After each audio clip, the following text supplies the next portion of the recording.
কাঠবিড়ালি জলের স্রোতে ভেসে আসে এবং কাঠবিড়ালি চিৎকার করে বলে, বাঁচাও, আমায় বাঁচাও। ঠিক তখনই খরগোশ কাঠবিড়ালিকে ধরতে যায়, কিন্তু জলস্রোতে ধরতে পারছিল না। কাঠবিড়ালিটি নদীতে গিয়ে পড়ে যায় এবং অনেক নিচে চলে যায়। এদিকে খরগোশ তখন নদীতে লাফ দিয়ে জলের তলায় থেকে উপরে নিয়ে আসে এবং তার পেট থেকে জল বের করে তাকে বাঁচায়। এবং কাঠবিড়ালি খরগোশকে খুব ধন্যবাদ জানায়। বন্ধুরা, আমার গল্প কেমন লাগলো আমায় একটু দয়া করে কমেন্ট এবং সাবস্ক্রাইব করে দেবেন।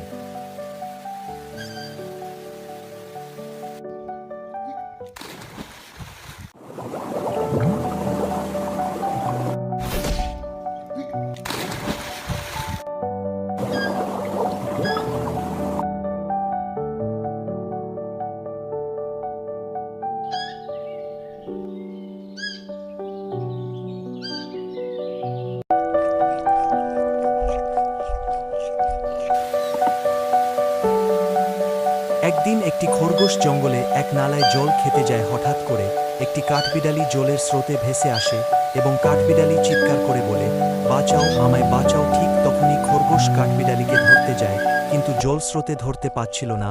কাঠবিড়ালিটি নদীতে গিয়ে পড়ে যায় এবং অনেক নিচে চলে যায়।